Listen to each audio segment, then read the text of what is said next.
The scent of blood hit Cade first, fresh, female, and wrong. He froze mid-stride on his evening patrol, every muscle in his body going rigid. His wolf surged forward, clawing at his insides with a desperation he hadn't felt in 7 years. Not since the night everything had been taken from him. Move, his wolf demanded. Now. Cade ran. He found her at the eastern border, crumpled in the dirt like a broken doll. Silver hair fanned across dead leaves, matted with blood. Deep claw marks shredded her jacket, and he could smell at least 3 different wolves on her. Pack scent, but not one he recognized. He should have called for his enforcer. Should have held back and assessed the threat. Instead, he dropped to his knees beside her and pressed 2 fingers to her throat. Her pulse fluttered weak and fast under his touch, and something in his chest cracked wide open. Mine. The word roared through him, primal and absolute. His wolf howled in recognition of what his cursed lips could never say. She was his mate. Alpha. Cade's head snapped up. Marcus, his head enforcer, emerged from the trees with 2 other pack members. The big man's eyes narrowed at the scene, his posture going defensive. That's not one of ours, Marcus said carefully. Could be a spy. Could be bait. Cade shot him a look that said everything his voice couldn't: touch her and die. Marcus raised his hands. I'm just saying we need to be careful. Unknown wolf shows up half dead on our border the same week we get threats from the Redwood Pack. That's not coincidence. Cade gathered the woman into his arms. She weighed nothing, all fragile bones and torn flesh. His wolf snarled possessively as he stood. At least let me check her for. Cade's growl cut through the night air, sharp and final. Marcus backed off. Fine. But she doesn't leave your sight until we know what we're dealing with. She woke screaming. Cade caught her wrists before she could claw at her own throat, holding her still as gently as he could while she thrashed. Her eyes were wild, amber bleeding through the green, her wolf too close to the surface. No, no, no, she gasped. I can't, I won't. He wanted to tell her she was safe. That no one would hurt her here. That he'd kill anyone who tried. But the words died where they always did, trapped behind the curse that had stolen his voice 7 years ago. So he did the only thing he could. He held her. Eventually, her struggling weakened. She sagged against him, breathing hard, and seemed to finally register where she was. Clean sheets. Soft bed. His scent everywhere. She jerked back, pressing herself against the headboard. Who are you? Cade pointed to himself, then made a gesture that his pack knew meant Alpha. Her eyes widened. You're the Alpha? She looked around the room, his room, then back at him with dawning horror. What do you want with me? He wanted everything. Wanted to know her name, her story, why she'd been beaten and left to die. Wanted to press his face into her neck and breathe her in until his wolf stopped screaming. Wanted to hunt down whoever had hurt her and tear them apart with his bare hands. He settled for pointing at her wounds, then at the medical supplies on the nightstand. A question. I'm fine. She pulled the blanket tighter around herself. I need to leave. Please. Just let me go and I'll disappear. You'll never see me again. Never was not an option. Not now. Not when his wolf had finally found what it had been searching for. Cade shook his head. Please. Her voice cracked. I can't be here. I can't be anywhere. Don't you understand? He didn't. But he needed to. Cade grabbed the notepad he kept for pack business and scrawled quickly, What's your name? She stared at the paper like it might bite her. Why aren't you talking? Can't. Long story. He tapped the original question. Name? Sarah, she whispered finally. Sarah Ashwood. Who hurt you? It doesn't matter. It matters. Why? She laughed, and it was the most broken sound he'd ever heard. You don't know me. I'm nobody. She stopped, swallowing hard. I need to go. She tried to stand, but her legs gave out. Cade caught her before she hit the floor, and the contact sent electricity racing through his veins. His wolf purred with satisfaction. Sarah shoved at his chest. Don't touch me. He set her back on the bed immediately, hands raised. The rejection stung more than it should. Sorry, he wrote. You're hurt. Need to heal first. Then we talk. There's nothing to talk about. But she wasn't fighting anymore, just staring at him with those haunted eyes. You don't want me here. Trust me. I do. You don't even know what I am. Don't care. You should. Her hands fisted in the blanket. Everyone else did. Before Cade could respond, Marcus burst through the door. We've got company. Rogues.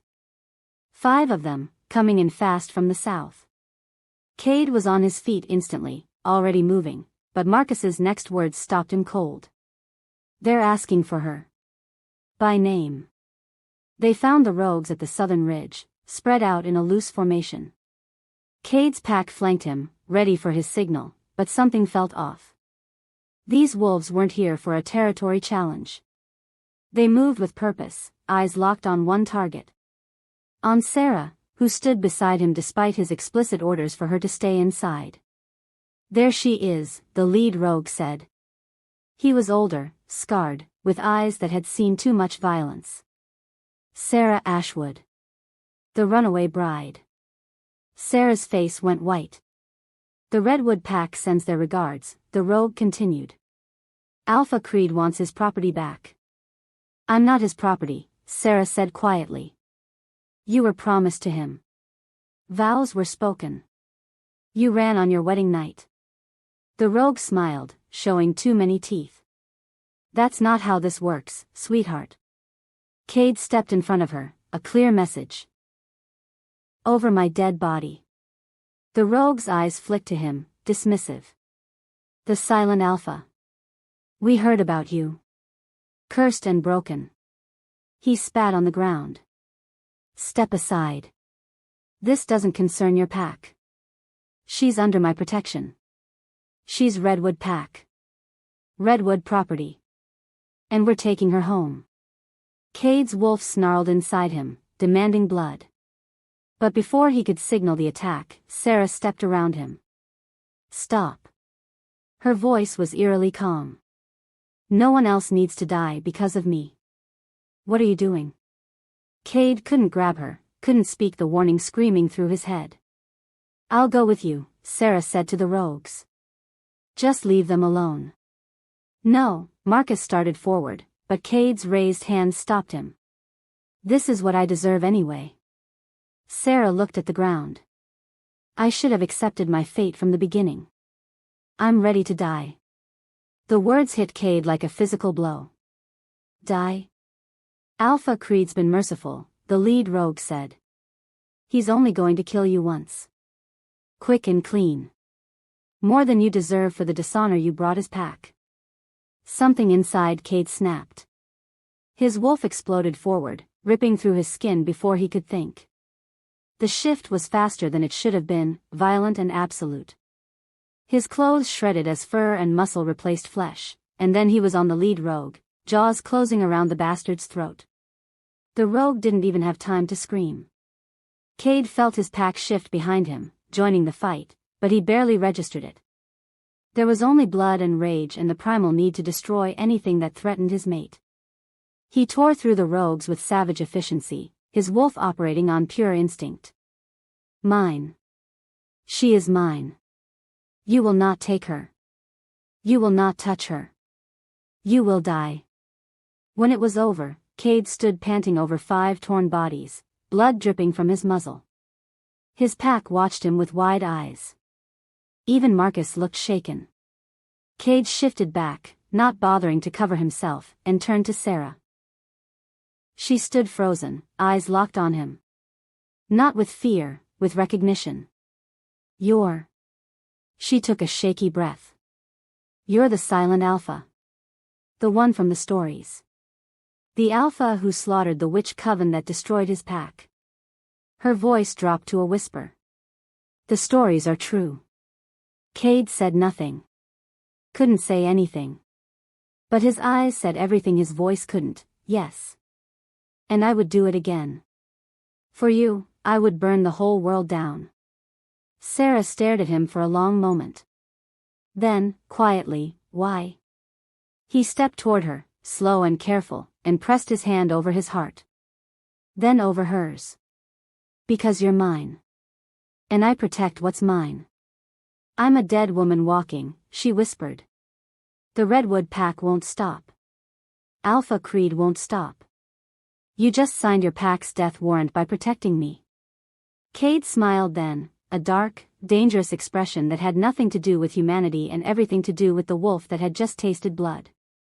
He reached for his notepad, wrote 4 words, and showed them to her. Let them try.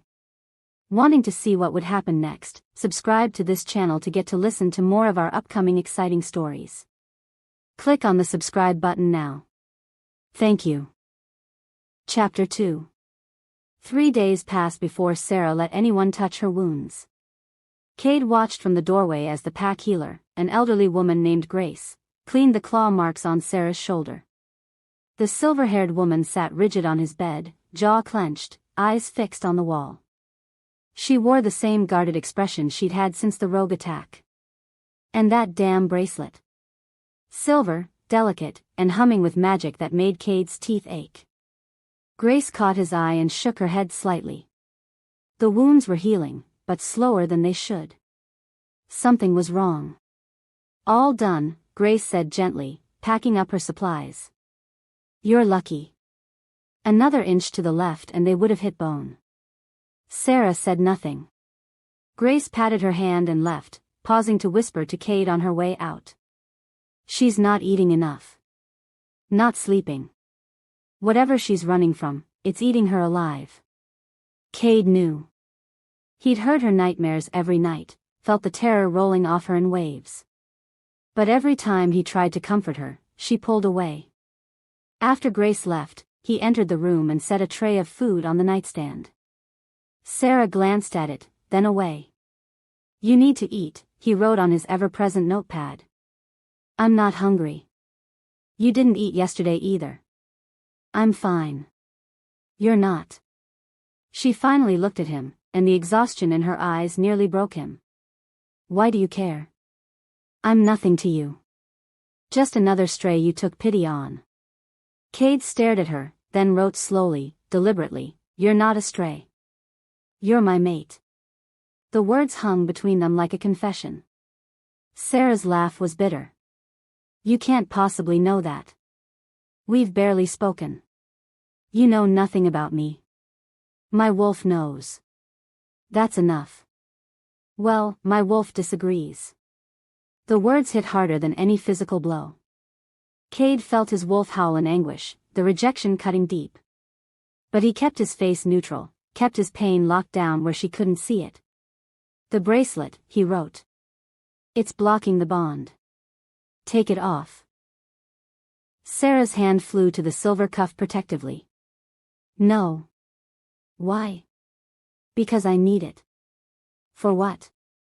That's none of your business. She stood abruptly, swaying slightly. I should go. I've imposed on your pack long enough. Cade moved between her and the door. You're still healing. And there are more rogues out there. You leave now, you die. Maybe that's for the best. His hand shot out, grabbing her wrist, not hard, but firm enough to make her look at him. He pointed at the bracelet, then at her, then wrote with his free hand, What are you hiding? Let go of me. Not until you talk. I don't owe you explanations. You owe me the truth. My pack risked their lives for you. Guilt flashed across her face, but she lifted her chin defiantly. Fine. You want the truth? I've been running for 3 months. From pack to pack, town to town, never staying anywhere long enough to leave a trail.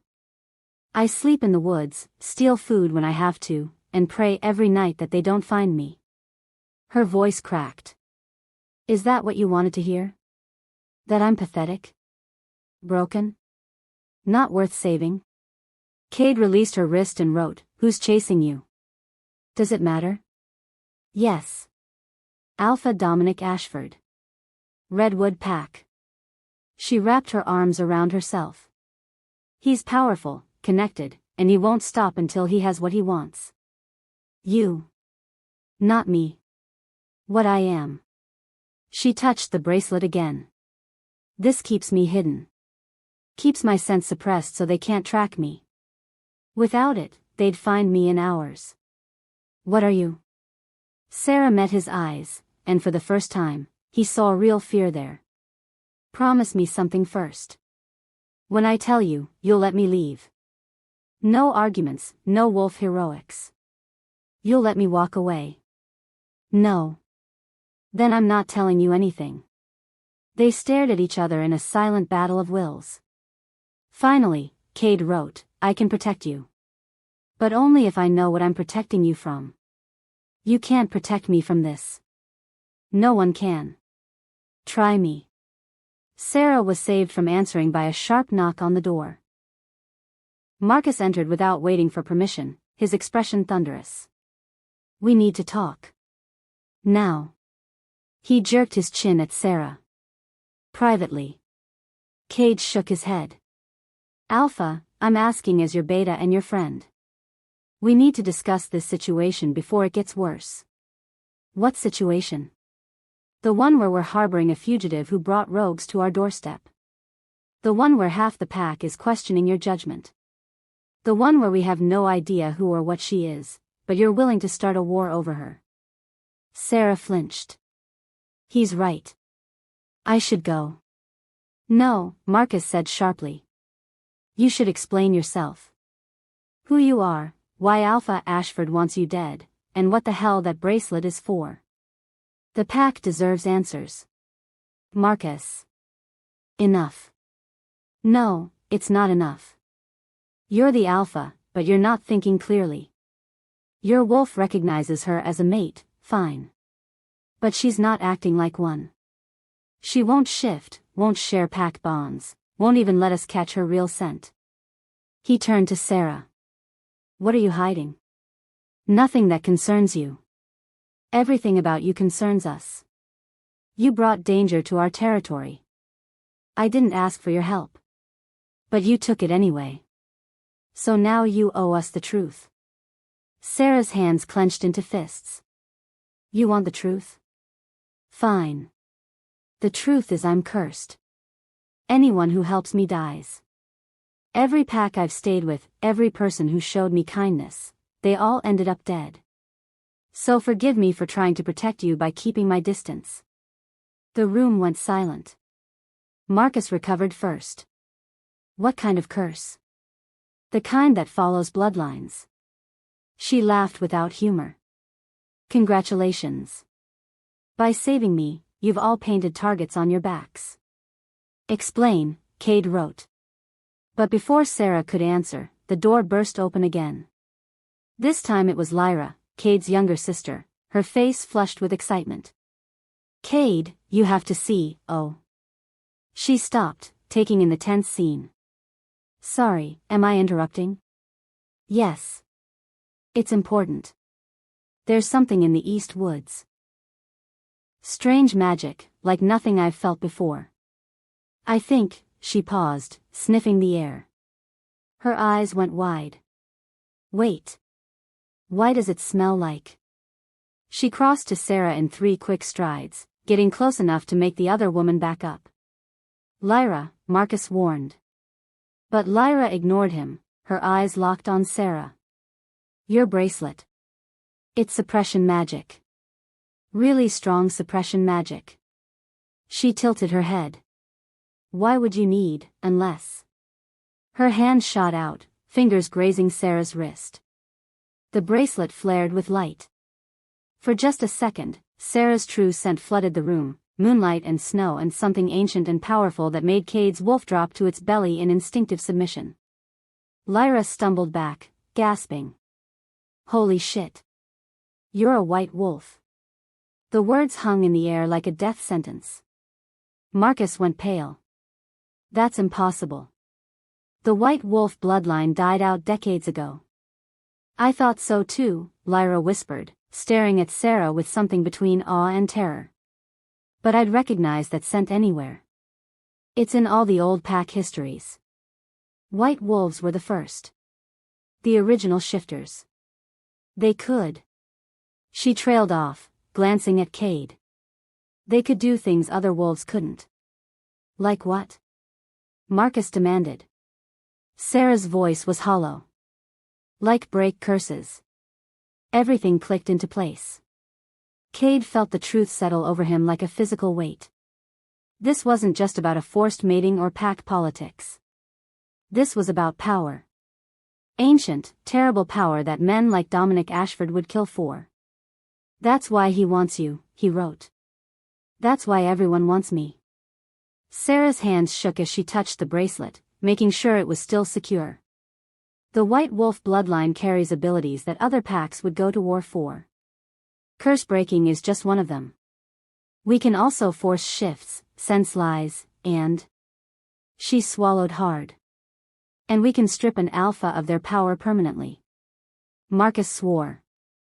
If word gets out that you're alive, every alpha in the country will come for me. I know. She looked at Cade. That's why I have to leave. Tonight. Before someone else figures out what I am. No. You don't understand. Dominic Ashford isn't just some territorial alpha. He's been hunting my family for years. He killed my mother when I was 12. Killed my aunt 2 years later. I'm the last one. If he forces a mating bond and takes my power, there'll be no one left to stop him. Stop him from what? Lyra asked. From becoming the most powerful alpha in North America. Sarah's voice was flat, reciting facts she'd lived with too long. With my abilities bound to him through a mate bond, he could challenge any alpha and win.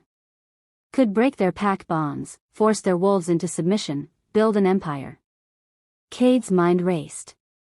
This was worse than he'd thought. This wasn't a simple rescue anymore, it was the beginning of a war. How do you know about my curse? He wrote suddenly. The question made Sarah freeze. What? Lyra looked between them. What curse? Marcus closed his eyes. Lyra, maybe you should. No. Sarah's voice was quiet but firm. She deserves to know. They all deserve to know. She met Cade's eyes, and he saw resignation there. Acceptance of whatever came next. My grandmother was Alara Moonweaver. The witch who cursed you 7 years ago. The room went deathly silent. Cade felt the words like a knife to the gut. Alara Moonweaver. The witch who'd stripped him of his voice, who'd slaughtered half his pack in retaliation for something his father had done. The witch whose dying curse had echoed in his nightmares for 7 years. Your bloodline will know only silence and solitude. Your voice will be stolen, your mate will reject you, and you will die alone. He looked at Sarah, really looked at her, and saw the truth written in every line of her face. The silver hair. The unusual eyes. The power that hummed beneath her skin. She was a Moonweaver. His fated mate was descended from the woman who destroyed his life. I know what my grandmother did, Sarah said softly. I know she killed your wolves. Burned your pack house. Cursed you to live in silence. Her eyes shimmered with unshed tears. What I didn't know until I was older was why. Why? The word felt inadequate, but it was all he had. Because your father murdered her entire family. Sarah's voice broke. He found out she was a white wolf. Thought he could use her power for his pack. When she refused, he killed her mate, her children, everyone she loved. She was the only survivor. Cade felt sick. He'd spent 7 years hating the witch who'd cursed him, never questioning why. Never asking what his father might have done to deserve such rage. The curse wasn't random, Sarah continued. It was specific. Targeted. She took your voice because your father's voice had ordered her family's execution. She cursed you to die alone because she died alone. She wiped at her eyes. I'm not saying it was right. I'm just saying. I understand why she did it. This is insane, Marcus muttered. You're telling us that? That the universe has a sick sense of humor? Sarah laughed bitterly. Trust me, I'm aware. My mate is the son of the man who destroyed my family. The grandson of the Alpha who started hunting white wolves in the first place. She looked at Cade. We're not fated, we're cursed. Both of us. Lyra stepped forward. Wait.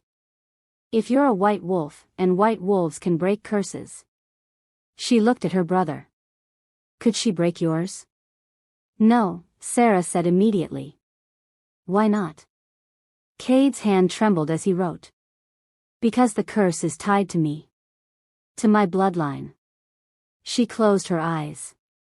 My grandmother's dying words were clear, only a moonweaver can break the curse, but doing so would require the willing sacrifice of a moonweaver's life. She made sure the key to your freedom would be your greatest enemy. The cruelty of it took Cade's breath away. His curse could be broken, but only if someone from the family that had destroyed his agreed to die for him. It was a trap. A punishment designed to last forever.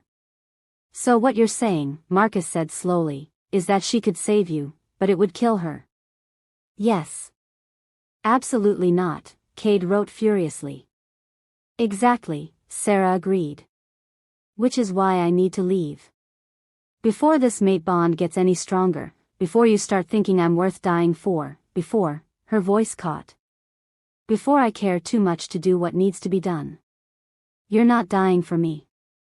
And you're not living in silence forever because of me. I've managed 7 years. I'll manage 70 more. That's not a life, that's survival. Better than you being dead. Is it? Sarah's eyes blazed. Is it really?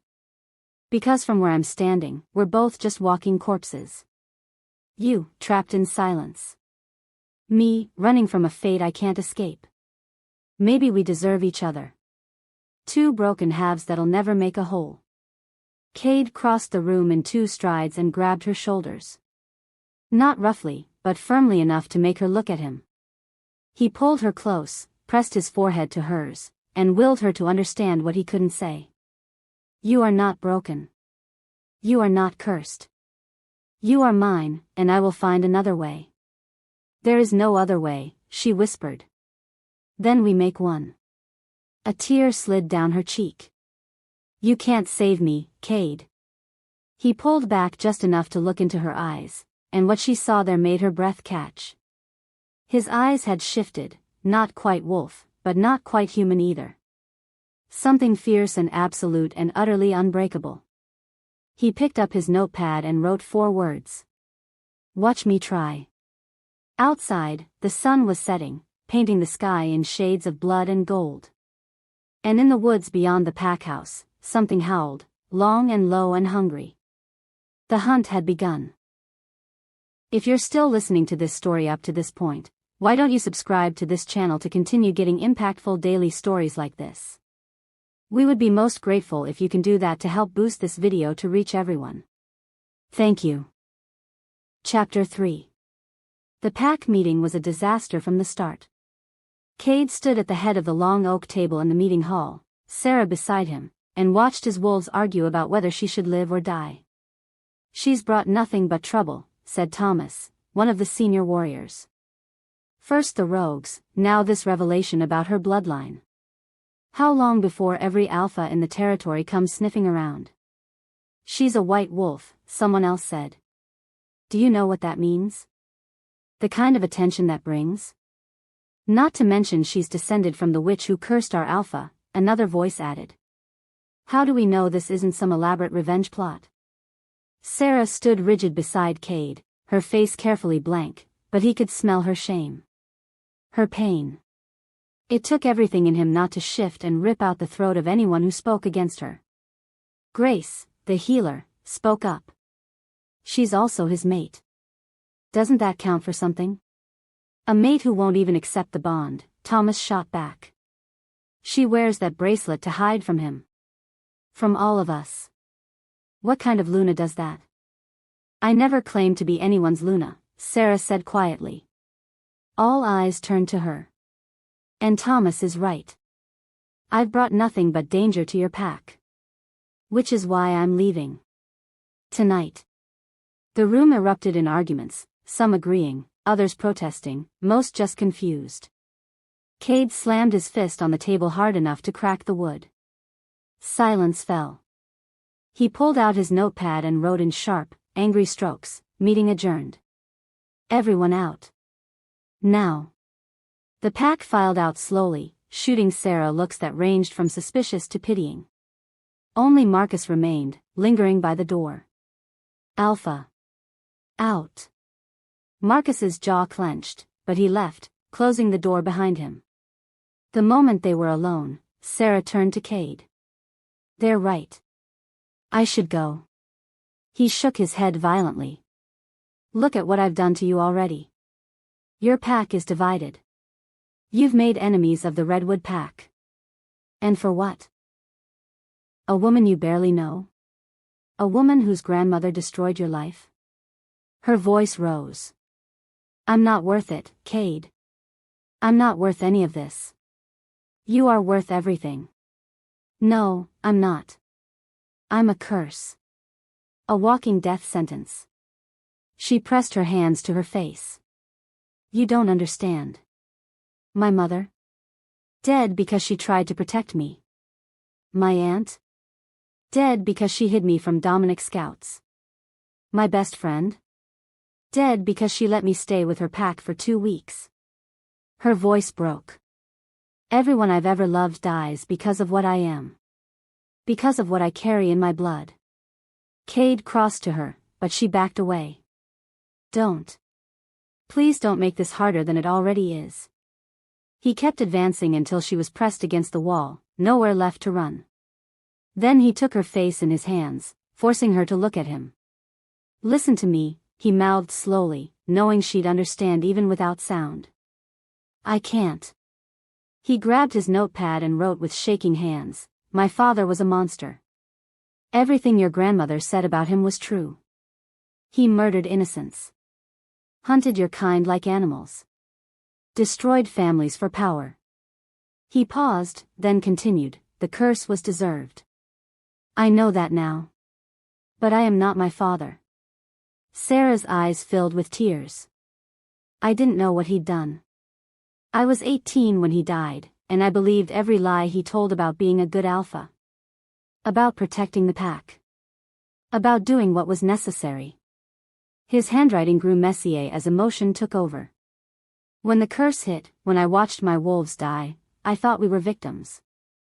I spent 7 years hating your grandmother for taking my voice, my pack, my future. Cade. But we weren't victims. We were consequences. He underlined the last word twice. My father sowed violence and death, and I reaped what he planted. The curse was justice, not vengeance. That doesn't make it right, Sarah whispered.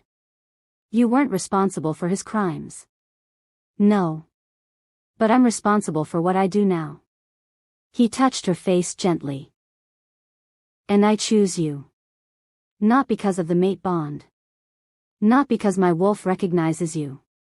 But because when I look at you, I see someone who survived everything the world threw at her and came out still fighting. Still hoping. Still human enough to care about the pack that's judging her. A tear slid down her cheek. You're a fool. Probably. You're going to get yourself killed. Maybe.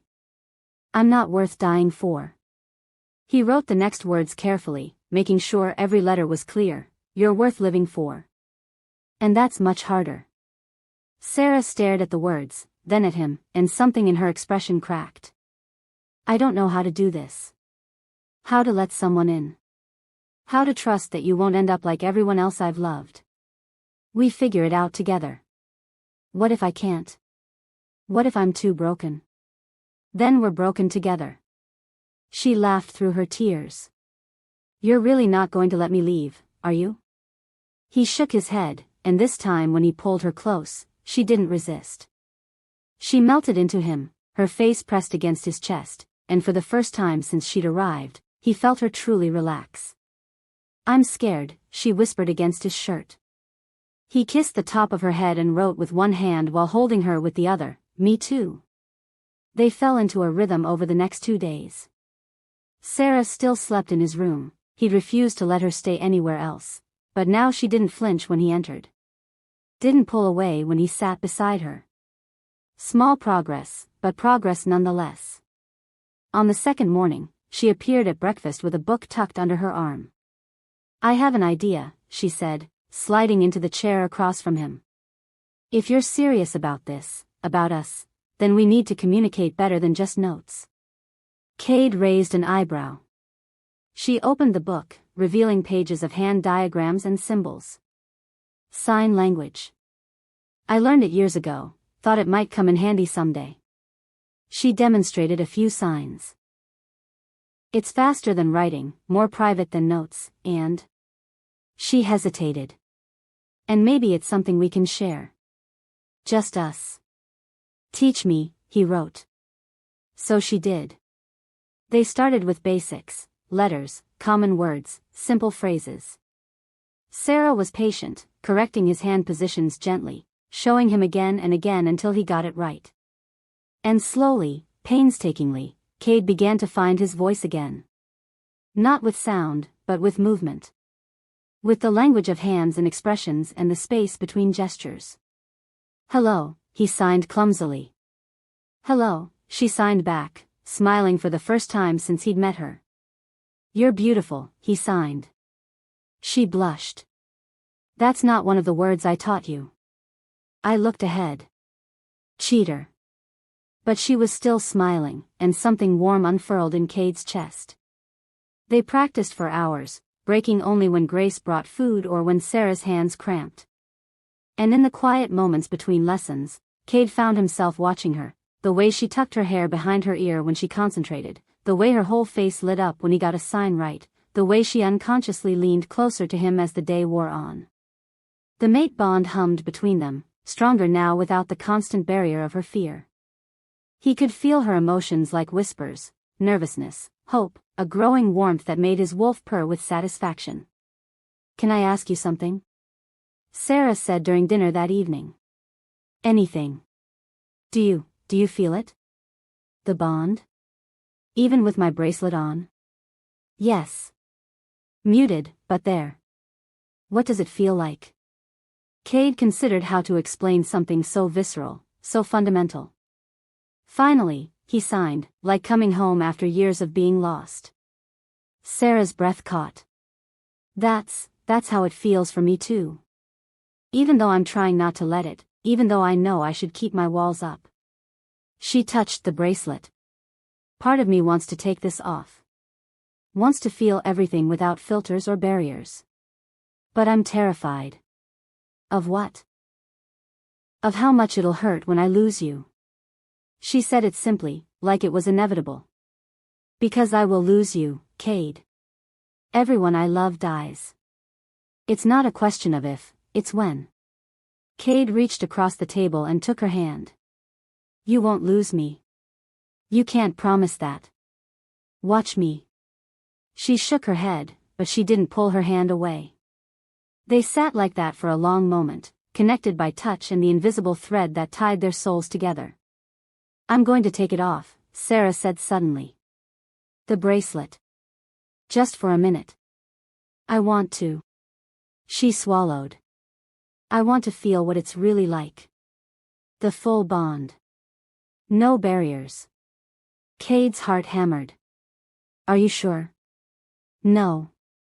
But I'm doing it anyway. She unclasped the silver cuff with trembling fingers.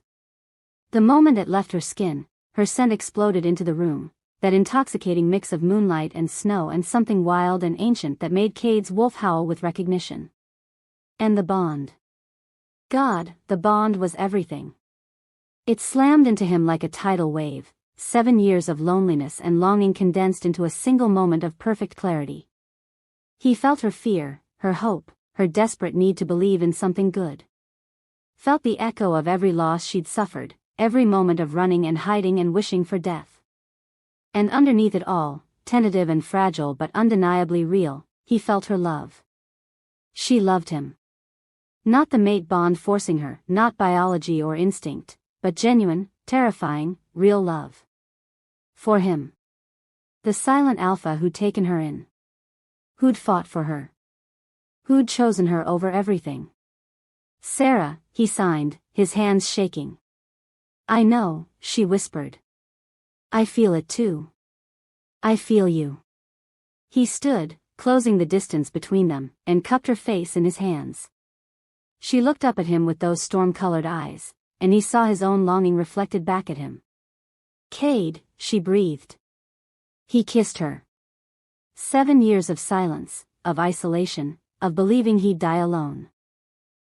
All of it shattered in the space between heartbeats. She tasted like hope and home and everything he'd thought he'd lost. Her hands fisted in his shirt, pulling him closer, and he went willingly, pouring everything he couldn't say into the press of his lips against hers. The bond sang between them, a harmony of two broken souls finally finding their missing pieces. When they finally broke apart, both breathing hard, Sarah laughed shakily. That was. The door burst open.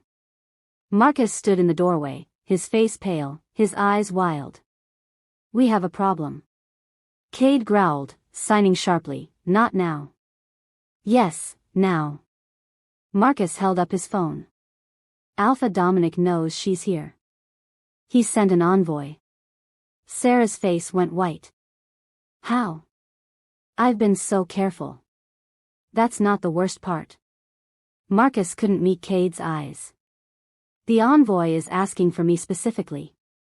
By name. The temperature in the room dropped. Explain, Cade signed slowly, dangerously. I can explain. Marcus stepped inside, closing the door behind him. But you're not going to like it. Talk. Now. Marcus took a breath. I've been in contact with Alpha Dominic for the past 3 days. Sarah gasped. Cade felt his wolf surge forward, barely contained. Wait, just listen. Marcus raised his hands. I was trying to protect the pack. You weren't thinking clearly, anyone could see that. A white wolf shows up, rogues attack, and suddenly you're ready to go to war over a woman you just met?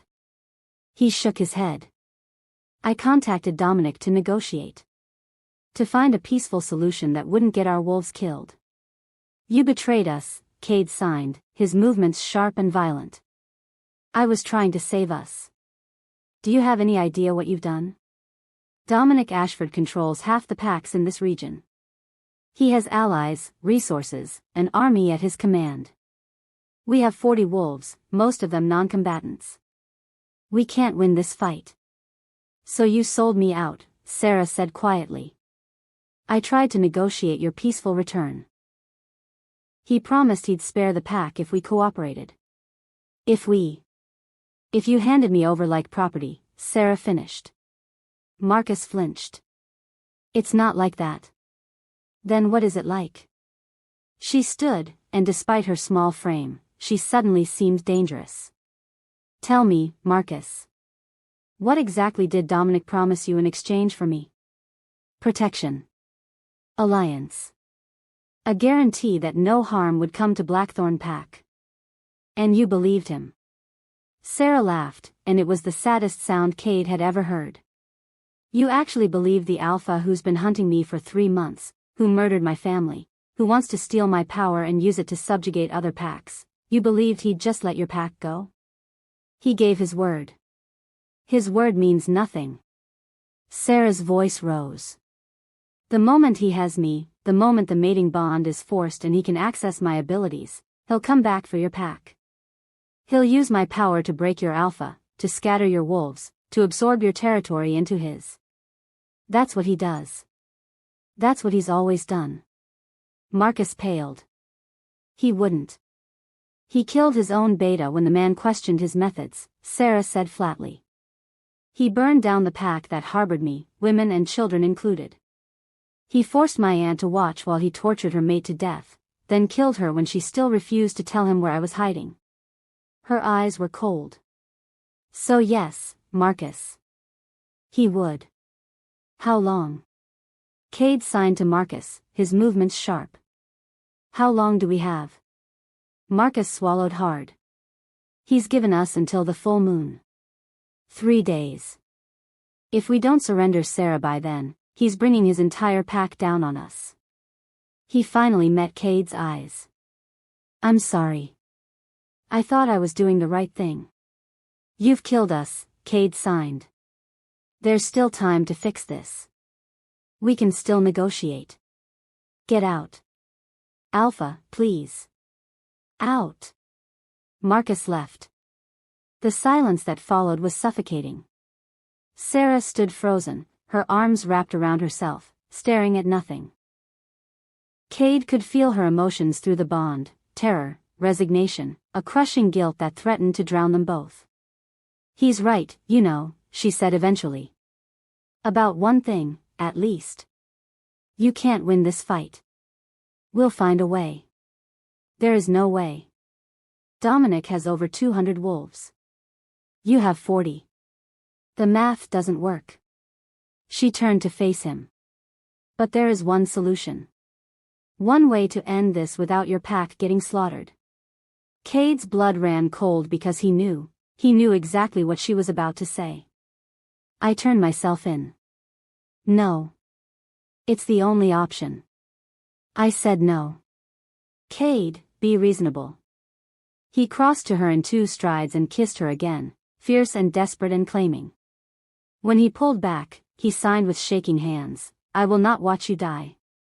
I will not let him take you. I will burn the world down before I let him touch you. Then you'll burn your pack with it, Sarah whispered. We'll find another way. There isn't. A howl split the night. Then another. And another. Cade and Sarah ran to the window. In the moonlight, they could see them, wolves, dozens of them, ringing the territory in a perfect circle. Surrounding them. The Redwood pack had arrived. And at the head of the formation, a massive black wolf with eyes that glowed red in the darkness. Alpha Dominic Ashford. He'd come for his bride. If you're still listening to this story up to this point, why don't you subscribe to this channel to continue getting impactful daily stories like this? We would be most grateful if you can do that to help boost this video to reach everyone. Thank you. Chapter 4. Dawn came too quickly. Cade stood in the war room, a basement chamber that hadn't been used since his father's time, and surveyed the map spread across the table. Territory lines. Defensive positions. Escape routes for the non-combatants. Everything marked in red, like bloodstains waiting to happen. We've fortified the northern border, Thomas reported, his earlier hostility replaced by grim determination. Move the elders and children to the safe house. But Alpha, even with our best strategy. I know, Cade signed. They were going to lose. Simple mathematics. Dominic had brought over 100 wolves, maybe more. Cade had 40 fighters, and half of them were undertrained. It wouldn't be a battle. It would be a slaughter. Unless he found another way. Where's Sarah? Grace asked from the doorway. Cade's head snapped up. He'd left her in his room an hour ago, told her to rest while he planned. But the sick feeling in his gut said she wasn't resting. He took the stairs 3 at a time, his wolf howling warnings he couldn't voice. The door to his room was closed. Locked from the inside. Cade pounded on it once. No answer. He broke it down. The room was empty. But on the desk, surrounded by scattered papers and old books, sat a leather journal bound in faded red cloth. And beside it, a note in Sarah's handwriting. I'm sorry. This is the only way. Don't try to stop me, by the time you read this, it'll be done. Thank you for giving me something worth losing my voice for. S. Cade's blood turned to ice. He grabbed the journal, flipping through pages of handwritten spells and rituals. His grandmother's journal, he realized. Elara Moonweaver's personal grimoire. And there, marked with a strip of torn cloth, was the curse-breaking ritual. To break a Moonweaver's curse, the following conditions must be met: a willing sacrifice from the cursecaster's direct bloodline. The sacrifice of voice for voice. The bloodline descendant must surrender their ability to speak to restore what was taken. The ritual must be performed under open sky with the blood of both parties mixed and offered to the moon. Warning: this exchange is permanent. What is given cannot be reclaimed. Below that, in Sarah's handwriting, a small price to pay for 7 years of silence. For a good man who deserves his voice back. For the mate I couldn't save any other way. No, Cade whispered, or tried to. No sound came out, just the familiar empty silence. He ran. He found her in the clearing where he discovered her that first night, kneeling in a circle of salt and herbs, her grandmother's journal open beside her. Her silver bracelet lay discarded in the grass. She was chanting in a language he didn't recognize, her hands moving in complex patterns, and there, on her palm, a cut that bled freely into a clay bowl. Stop, Cade signed frantically as he crashed into the clearing. Sarah looked up, and her eyes were full of tears and terrible resolve.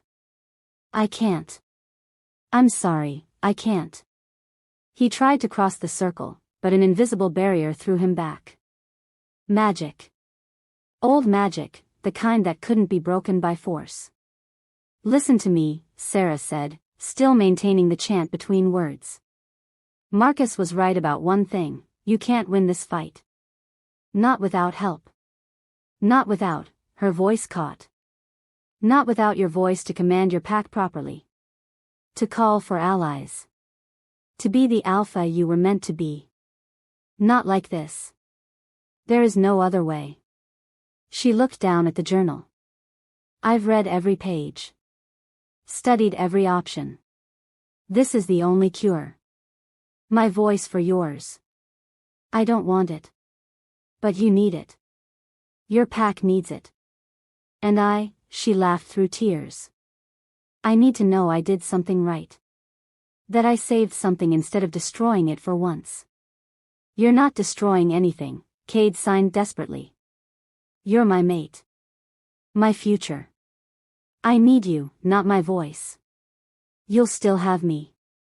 Just, quieter. She smiled sadly. Maybe it's better this way. Maybe the universe is balancing the scales. Your father took my grandmother's voice, metaphorically, by killing everyone she loved. Now I give mine to you willingly. It's poetic, in a horrible way. Sarah, please. I love you, she said simply. I know it's fast, I know it's crazy, but I love you. And love means sacrifice. You taught me that. You were willing to die for me. This is me being willing to live for you. She cut her other palm, let the blood drip into the bowl, and spoke the final words of the ritual. The magic erupted like lightning. Cade felt it enter him, a searing pain that started in his throat and spread through his entire body. It felt like his vocal cords were being rebuilt from the inside out, fire and ice and unbearable pressure. And across the circle, Sarah collapsed. The barrier fell. Cade lunged forward, catching her before she hit the ground. Her eyes were open but unfocused, her lips moving soundlessly. Sarah? His voice, his actual voice, rough from disuse but there, cracked on her name. Sarah, baby, stay with me. She smiled, tears streaming down her face, and mouthed, it worked. You idiotic, selfless, beautiful, his voice broke. 7 years of silence, and the first thing he did was yell at his mate. Why? Why would you do this? She touched his face gently, and he felt her answer through the bond, for you. Always for you. A howl shattered the moment. Cade's head snapped up. The sun was cresting the horizon, painting the sky blood red. And from the north, the south, the east, from every direction, came the sounds of battle. Dominic had attacked. No, Cade breathed. No, no, no, he looked down at Sarah. I have to go. I have to. She pushed at his chest weakly, nodding. Go, she mouthed. Save them. I'm coming back for you. Do you hear me? I'm coming back. She smiled, and it was the saddest thing he'd ever seen. Cade laid her gently in the grass, kissed her forehead, and shifted. His wolf was larger than before, fueled by rage and terror and the new power singing through his veins. He ran toward the sounds of battle, toward his pack, toward the war he'd tried so desperately to avoid. His first word in 7 years had been her name. He prayed it wouldn't be his last. The northern border was chaos. Cade burst through the tree line to find his wolves locked in combat with Dominic's forces. Blood and fur and the sounds of dying everywhere. Thomas was down, his throat torn open. Grace was defending 3 young wolves, her healing hands now tearing into enemies.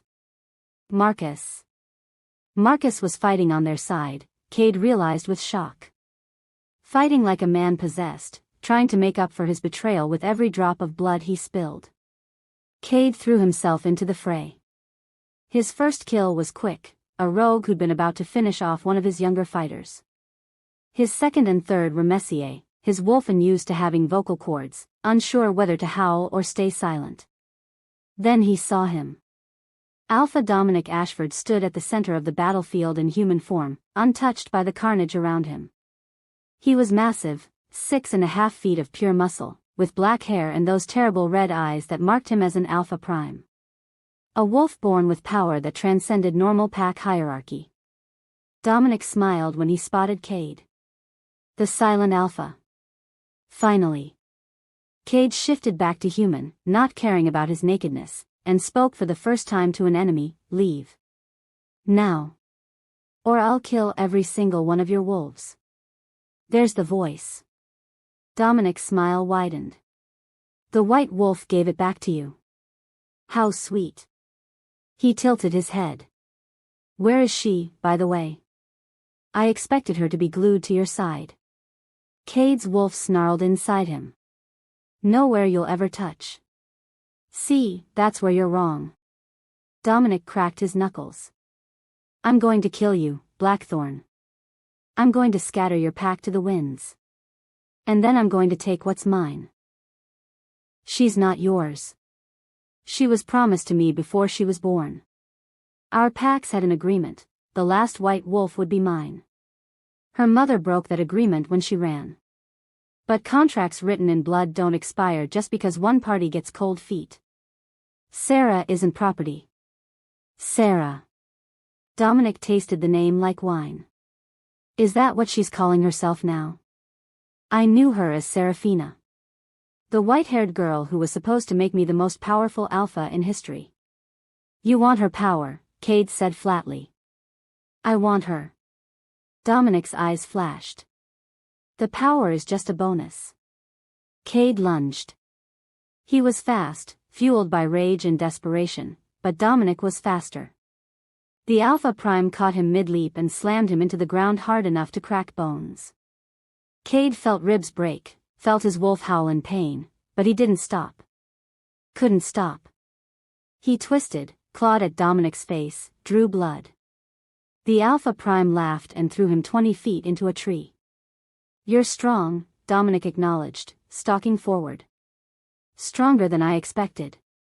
Must be the newly returned voice, fresh magic always gives a temporary boost. He grabbed Cade by the throat and lifted him off his feet.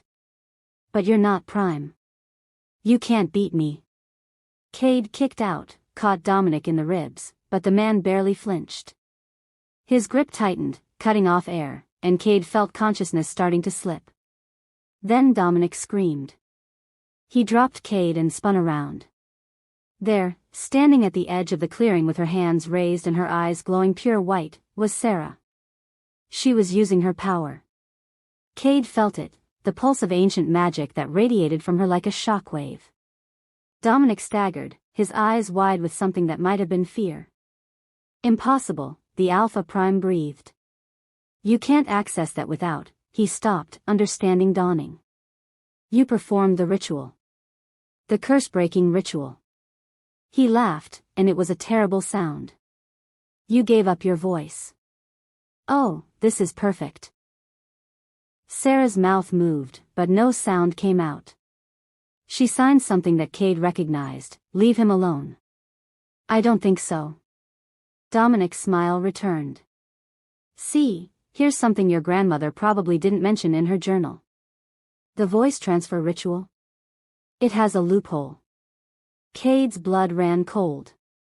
When a white wolf willingly sacrifices their voice, there's a window, 24 hours, where that power is transferable. If someone were to claim it, to bind it to themselves through a blood ritual, they could take not just the voice, but the mate bond itself. Dominic started walking toward Sarah. The white wolf would forget the original mate ever existed. Would believe, completely and absolutely, that her mate was the one who held her voice. No, Cade rasped, trying to stand. His broken ribs screamed in protest. No, you can't. I can. I will. Dominic reached Sarah, who backed away but not fast enough. He grabbed her wrist, pulled her close. Hello, my bride. We're going to be very happy together. Sarah struggled, but her power was exhausted from the ritual, her body weak from blood loss. Cade watched in horror as Dominic bit into his own palm, pressed it to Sarah's bleeding hands from the ritual, and began to chant. The same ancient language she'd used. The same terrible magic. Sarah. Cade screamed, his first word to her with his voice, and it came out as a raw, desperate howl. She looked at him, her eyes clearing for just a moment. I'm sorry, she mouthed. Then Dominic finished the chant. The magic hit like a tsunami. Sarah's eyes went blank, glowing white fading to normal green. She looked at Dominic, then at Cade, and Cade saw the exact moment she forgot him. The exact moment he became a stranger.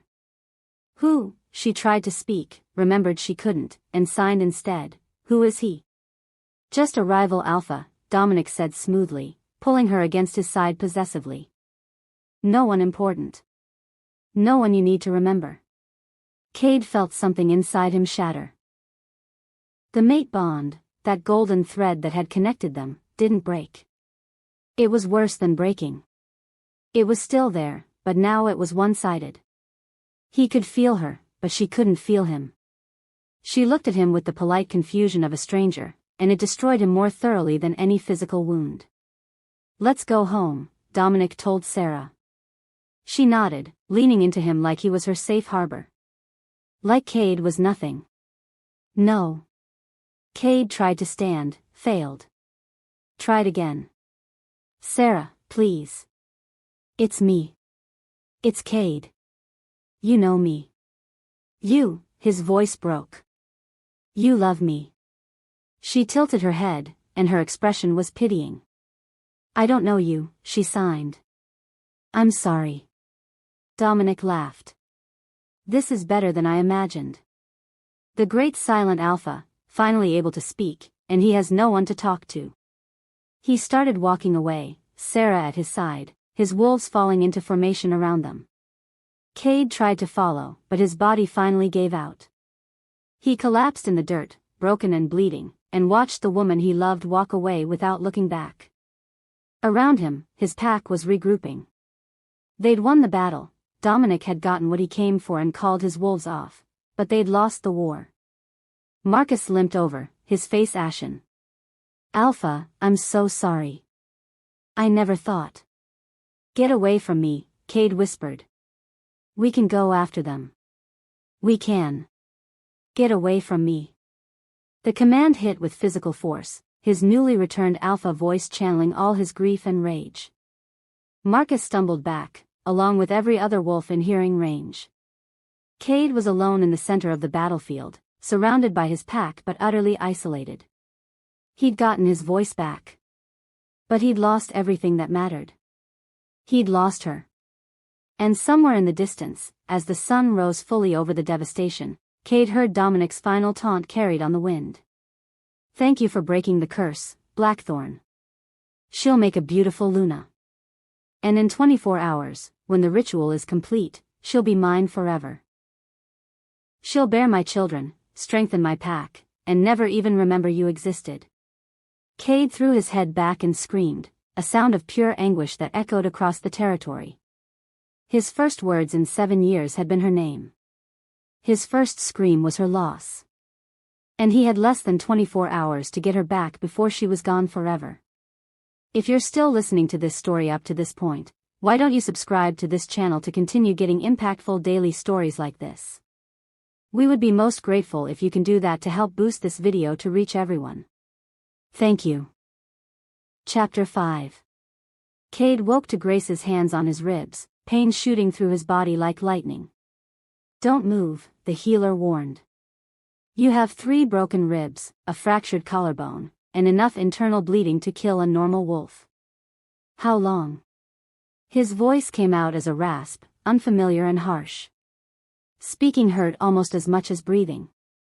You've been out for 2 hours. 2 hours. He had 22 left. Cade shoved Grace's hands away and sat up, ignoring the way his vision swam. Around him, the pack house was organized chaos, wolves moving supplies, tending wounded, fortifying defenses for an attack that had already happened. Marcus appeared in the doorway, his face haggard. Alpha. We're going after her. Cade's voice cracked on the last word, but the command in it was unmistakable. Every wolf in the room stopped and turned to face him. Dominic has my mate. He has until nightfall to complete the blood ritual. We have until then to get her back.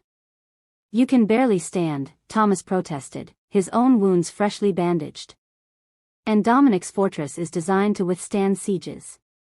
Even with our full forces. Then we don't use full forces. We use strategy. Cade pulled himself to his feet, swaying slightly. Marcus. You owe me. You owe her. Tell me everything you told Dominic about our defenses. Marcus flinched but nodded. Everything. Patrol routes, weak points, warrior counts. Then you know his fortress too. You made contact with him.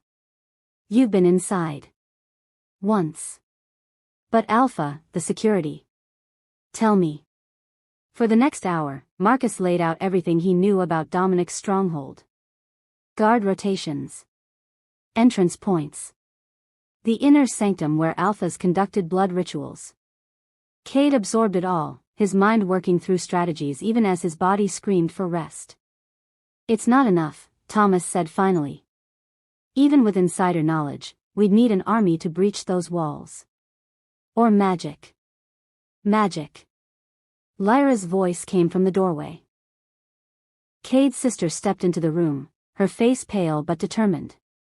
I need to tell you something. Something I've been hiding. Cade looked at her, really looked, and saw the shimmer of power around her that he'd somehow always missed. What are you? Not completely wolf. She held up her hand, and a small flame danced across her palm.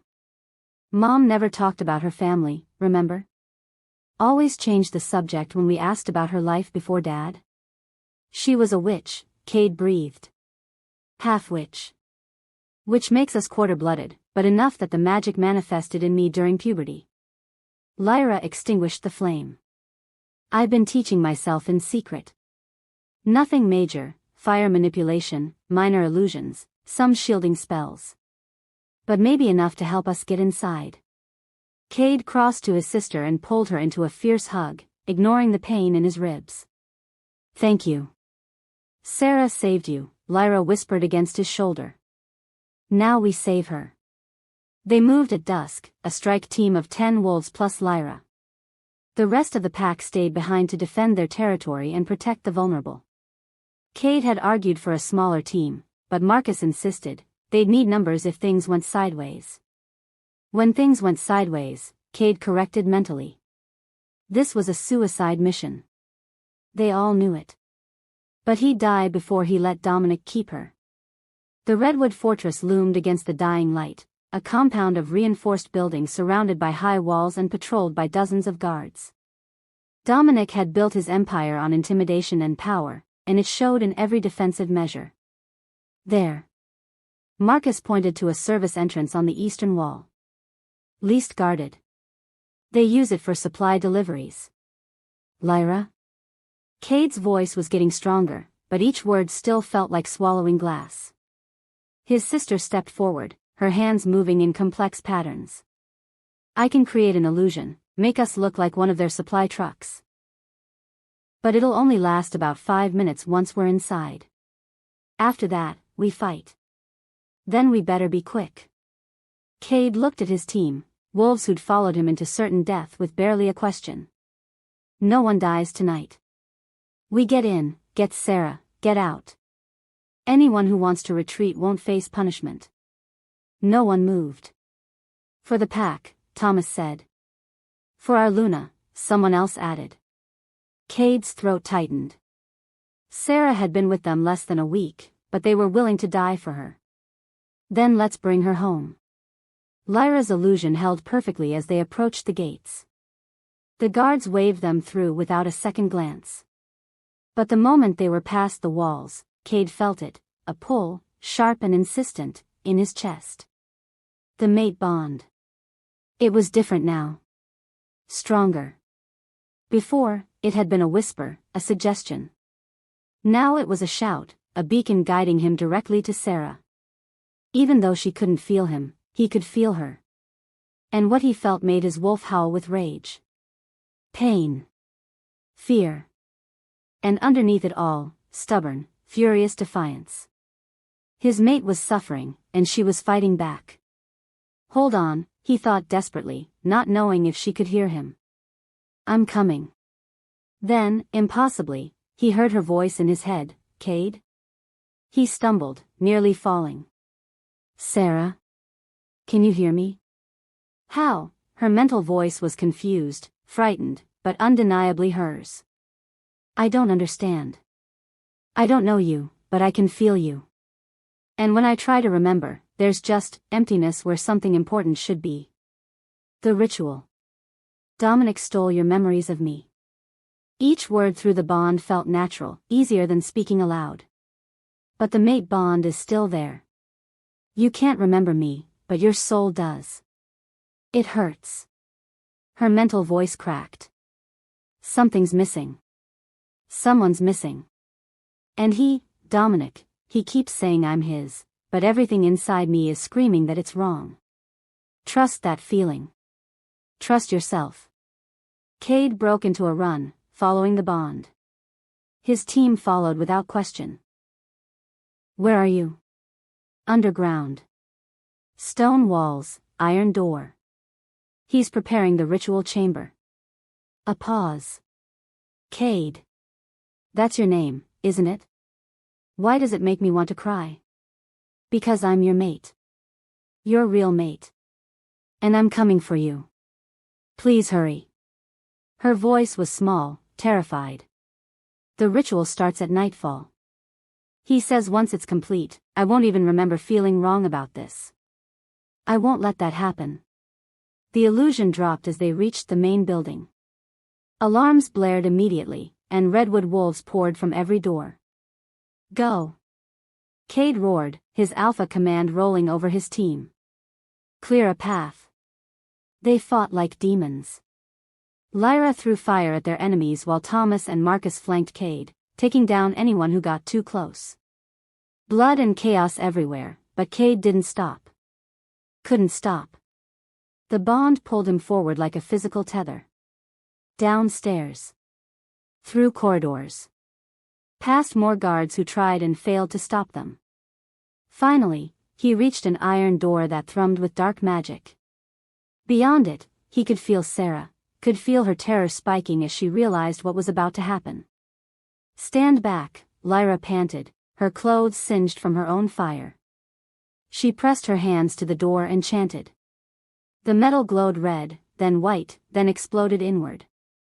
The ritual chamber was a nightmare of old magic. Candles, symbols drawn in blood, and in the center, Sarah, chained to an altar, her silver hair spread around her like a shroud. Dominic stood over her, his hands raised, chanting in that ancient language. He stopped when Cade entered, a smile spreading across his face. Right on time. I was hoping you'd make it before the end. More satisfying this way. Let her go. Cade's voice was stronger now, fueled by rage and desperation. Or what? You'll challenge me? You're half dead already, Blackthorn. And even at full strength, you couldn't beat an Alpha Prime. Maybe not alone. Cade felt Sarah's presence in his mind, felt her gathering her strength. Together? Together, she answered. Cade lunged. Dominic met him halfway, and they collided with enough force to crack the stone floor. But this time, Cade wasn't fighting alone. Sarah's voice filled his mind, warning him of attacks before they came, showing him openings in Dominic's defenses. Left side, he drops his guard when he swings right, she said. Cade ducked Dominic's right hook and slammed his fist into the Alpha Prime's kidney. He's favoring his left leg. Old injury. Cade swept Dominic's legs, sending him crashing down. They moved as one, Sarah's tactical mind and Cade's physical power combining into something greater than either could manage alone. Every thought, every instinct, shared instantly through the bond. This was what a true mate bond could do. Not just emotional connection, but perfect synchronization. Dominic realized it too. Impossible. The ritual isn't complete. You shouldn't be able to. Love doesn't need rituals, Cade growled, his voice gaining power with each word. You tried to steal what was freely given. You tried to force what can only be earned. He grabbed Dominic by the throat, his alpha power surging. And now you'll pay for touching what's mine. He spoke his first alpha command with his recovered voice, submit. The power in that single word was devastating. 7 years of pent-up authority, channeled through vocal cords rebuilt by ancient magic, infused with the mate bond's strength. It hit Dominic like a physical blow, driving him to his knees. No, the Alpha Prime gasped. I'm Prime-born. I can't be commanded by. Submit. Cade roared again, and this time Dominic's wolf couldn't resist. The Alpha Prime's eyes glazed as his animal forced him down, throat bared in instinctive surrender. Cade looked at Sarah, still chained to the altar. Do you trust me? With everything I don't remember and everything I feel. Her mental voice was steady despite her fear. End this. Cade's claws extended. One clean strike, severing Dominic's throat. The Alpha Prime fell, his blood soaking into the ritual symbols, and the dark magic in the room shattered like glass. Sarah gasped, her body arching off the altar. Light poured from her, pure white, blinding, and Cade felt something fundamental shift in the universe. Then she screamed. Not a silent scream. A real one, her voice raw and beautiful and there. Cade. She sobbed his name, and the sound of it broke him. Oh God, Cade, I remember. I remember everything. He was at her side in an instant, breaking the chains with his bare hands, pulling her into his arms. She clung to him, shaking, tears streaming down her face. I forgot you, she cried against his shoulder. I looked at you and didn't know you and it was like part of my soul was missing. I know. I know, baby, I'm sorry. Your voice. She pulled back, staring at him with wonder. You can speak. I can speak. How? Your grandmother's curse. Lyra stepped forward, holding a page torn from the grimoire. I found this after you left. There was a second part you didn't see. A failsafe. She read aloud, when love proves stronger than vengeance, when a child of my blood chooses mercy over hatred, when sacrifice is given freely and not taken by force, then shall all be restored. This curse was never punishment alone. It was a test. Let it prove that not all wolves are monsters. She was testing me, Cade whispered. Testing whether I'd become like my father. Whether I'd take what I wanted by force or whether you'd let me choose, Sarah finished. Whether you'd love me enough to let me go if I wanted to leave. Whether you'd be worthy of the gift I gave. And breaking the forced ritual, defeating Dominic, that was the final piece, Lyra said. Proving that love chosen is stronger than love stolen. Sarah touched Cade's face gently. Say something. Please. I need to hear your voice. Your real voice, without pain, without curse. Cade cupped her face in both hands, looking into those storm-colored eyes that held his entire world. I love you, he said, and the words came out clear and strong and true. You didn't change everything, Sarah. You became everything. My voice, my heart, my home. Every word I speak for the rest of my life belongs to you, because you gave me the ability to say them. She kissed him then, fierce and claiming, and he tasted salt from her tears mixed with his own. When they finally broke apart, she signed, I can still do this, you know. Even though I have my voice back.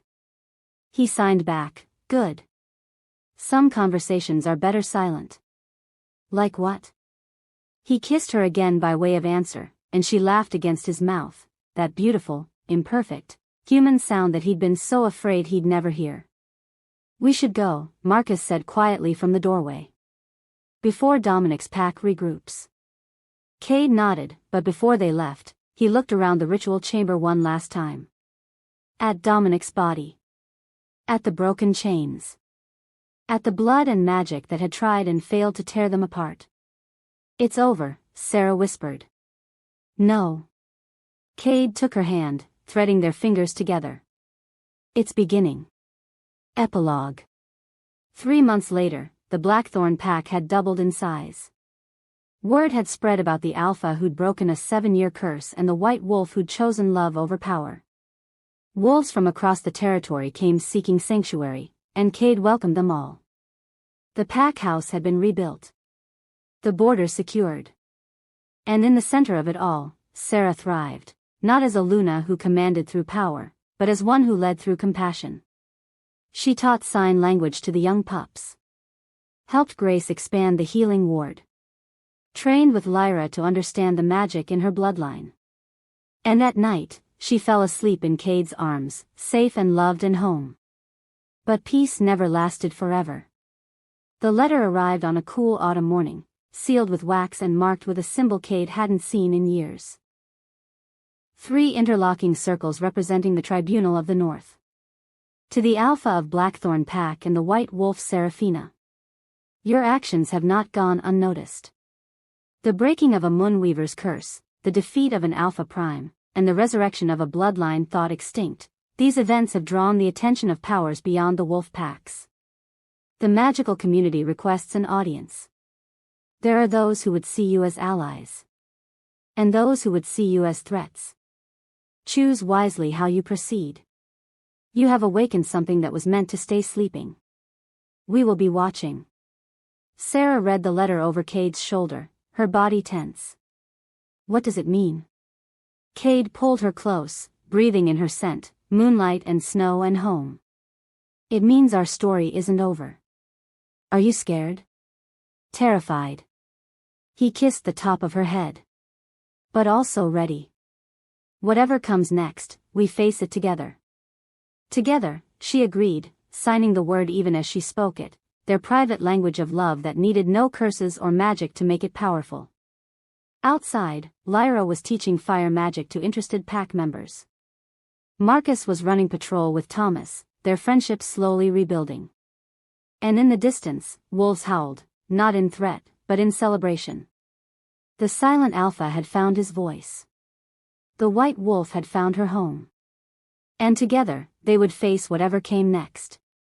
Because love, true love, chosen love, fought for love, was stronger than any curse. And their story was just beginning. The end. Thank you for watching this video. Subscribe, like and share this video to continue listening to this type of story daily and also, to appreciate this community too. I would like to hear your wonderful opinion about this story.